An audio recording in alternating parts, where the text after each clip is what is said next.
নমস্কার বন্ধুরা, আজ আমি নিয়ে এসেছি দুর্দান্ত এক নিরামিষ আলুর দমের রেসিপি, যেটা পোলাও, ফ্রাইড রাইস, রুটি, লুচি, পরোটা সব কিছুর সাথেই খেতে দুর্দান্ত লাগে।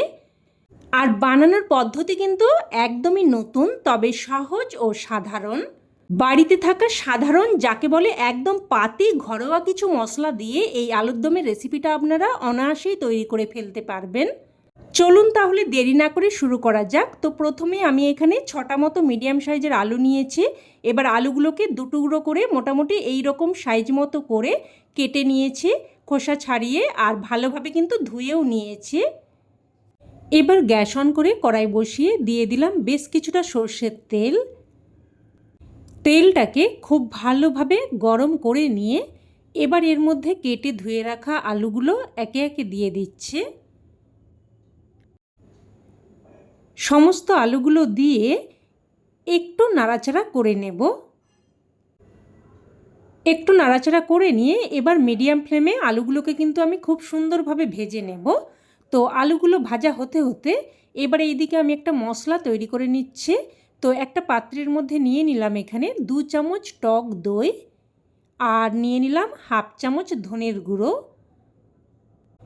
এবার এই টক দই আর ধনের গুঁড়োটা দিয়ে খুব ভালোভাবে কিন্তু মিশিয়ে নেব। একদম খুব সুন্দরভাবে দইটাকে ফেটিয়ে নিতে হবে। তো দেখুন এইভাবে খুব ভালোভাবে মিশিয়ে নিয়েছে। এবার এটাকে এক সাইডে রেখে দিচ্ছি। এবার এদিকে কিন্তু আমি মিডিয়াম ফ্লেমে প্রায় 4-5 মিনিট ধরে আলুগুলোকে দেখুন খুব সুন্দরভাবে লাল করে ভেজে নিয়েছি। এই রকম কিন্তু খুব সুন্দরভাবে লাল করে আলুগুলোকে ভেজে নিতে হবে। তো আলুগুলো উঠিয়ে নিলাম। এবার আমি কিছুটা তেল উঠিয়ে রাখবো। 2 চামচ মতো তেল রেখে আমি বাকি তেলটা উঠিয়ে নিলাম। এই তেলটা আমি অন্য কোনো রান্নাতে ব্যবহার করে নেব। তো ওই তেলের মধ্যেই ফোড়নে দিয়ে দিলাম হাফ চামচ গোটা জিরে, 2টো শুকনো লঙ্কা, আর 1 টুকরো দারচিনি, আর একটা তেজপাতাকে 2 টুকরো করে দিয়ে দিয়েছি। এবার এখানে নিয়েছি 7-8টার মতো গোলমরিচ আর 4টে ছোটো এলাচ, আর এগুলোকে কিন্তু আমি একটু থেঁতো করে তারপর তেলের মধ্যে দিয়েছি। আর হালকা থেঁতো করে দিলে ফ্লেভারটা কিন্তু খুব সুন্দর আসবে। এবার এখানে দিয়ে দিচ্ছি 1 চিমটে হিং। যেহেতু নিরামিষ রেসিপি, ফোড়নে হিং দিয়ে দিলে ফ্লেভারটা খুবই সুন্দর আসে।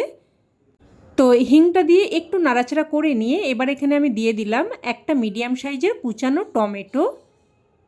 টমেটোটা দিয়ে একটু নাড়াচাড়া করে নিয়ে এবার এখানে দিয়ে দিচ্ছি হাফ চামচ কাশ্মীরি লঙ্কার গুঁড়ো, আর দিয়ে দিচ্ছি হাফ চামচ হলুদ গুঁড়ো। আর এই সময় গ্যাসের ফ্লেমটাকে কিন্তু একদম লোতে রেখেছি।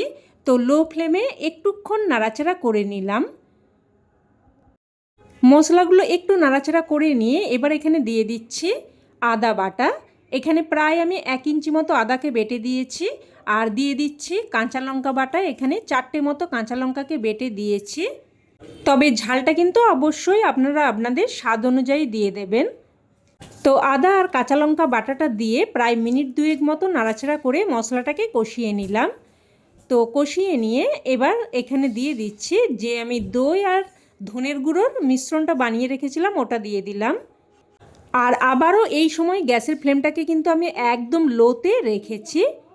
দইটা দেওয়ার সময় অবশ্যই কিন্তু গ্যাসের ফ্লেমটাকে লোতে রাখবেন, না হলে কিন্তু দইটা কেটে যেতে পারে। তো সব কিছু ভালোভাবে মিশিয়ে নিয়ে এবার এটাকে আমি লো ফ্লেমে একটা ঢাকনা দিয়ে প্রায় 2 থেকে 3 মিনিট মতো মশলাটাকে কষতে দেব।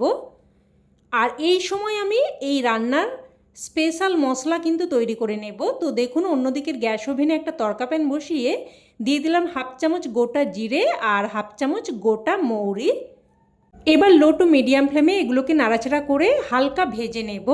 একটুক্ষণ ভাজার পরেই যখন এগুলো চিটপিট করে ফুটতে শুরু করবে, তখনই কিন্তু এটাকে সাথে সাথেই নামিয়ে নিতে হবে, না হলে কিন্তু মশলা পুড়ে ফ্লেভার নষ্ট হয়ে যেতে পারে। তো এবার এগুলোকে একটু ঠান্ডা করে নিয়ে তারপর দেখুন এই রকম গুঁড়ো করে নিয়েছি। আর এই মশলাই কিন্তু এই রান্নার স্বাদে একদম অন্য মাত্রা এনে দেবে। জিরে আর মৌরি ফ্লেভারটা কিন্তু দারুণ আসবে। এবার প্রায় মিনিট 3-4 মতো ঢাকনা দিয়ে রান্না করে নিয়েছি। আর মশলাটা দেখুন খুব সুন্দরভাবে কষানো হয়ে গেছে।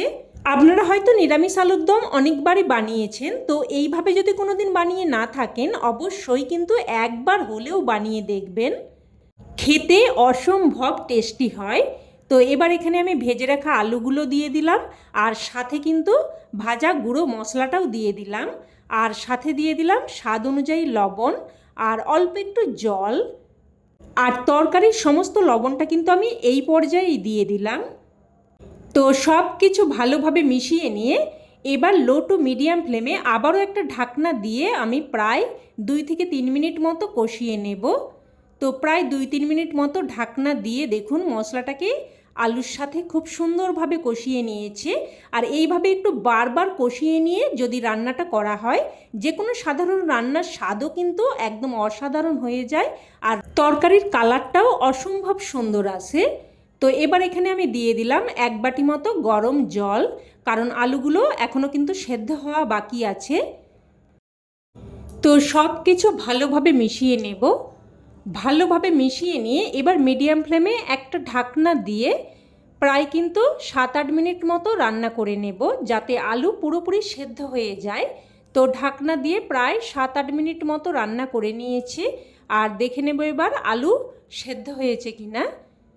তো দেখুন আলু কিন্তু একদম পুরোপুরি সেদ্ধ হয়ে গেছে, খুব সুন্দরভাবে কিন্তু সেদ্ধ হয়ে গেছে। এবার এখানে দিয়ে দিচ্ছি অল্প একটু চিনি, এতে করে স্বাদটা সুন্দরভাবে ব্যালেন্স হবে, খেতে কিন্তু খুবই ভালো লাগবে। তাই অবশ্যই কিন্তু একটু মিষ্টি দিয়ে দেবেন, যেহেতু এখানে টক দই টমেটো এইসব দেয়া হয়েছে, একটু মিষ্টি না দিলে কিন্তু ভালো লাগবে না। এবার এখানে সবশেষে আমি দিয়ে দিলাম কিছু কসুরি মেথি, তবে আপনারা কিন্তু কসুরি মেথির পরিবর্তে কিছু কুচানো ধনেপাতা দিয়েও মিশিয়ে নিতে পারেন, তবে কসুরি মেথিটা কিন্তু আমার কাছে বেশি ভালো লাগে, তাই আমি কসুরি মেথিটা দিয়ে মিশিয়ে নিয়েছি। এবার গ্যাসের ফ্লেম বন্ধ করে একটা ঢাকনা দিয়ে স্ট্যান্ডিং টাইমে রেখে দিলেই রান্না কিন্তু একদম তৈরি। দেখুন দেখতে কতটা লোভনীয় হয়েছে, খেতেও কিন্তু ভীষণই টেস্টি হয়। খিচুড়ি, পোলাও, লুচি, পরোটা, ফ্রায়েড রাইস যে কোনো কিছুর সাথে খেতে কিন্তু দুর্দান্ত লাগে।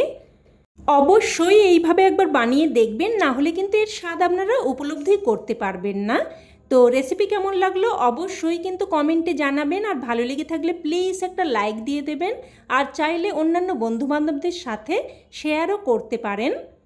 আর চ্যানেলের নতুন বন্ধু হয়ে থাকলে চ্যানেলটি অবশ্যই করে সাবস্ক্রাইব করে নেবেন, আর পাশে থাকা বেল বাটনটি অন করে রাখবেন। তো আজ এই অবধি, আবারও অন্য কোনো রেসিপিতে দেখা হবে। ততক্ষণে সকলে ভালো থাকবেন, সুস্থ থাকবেন, আর সকলকে ধন্যবাদ।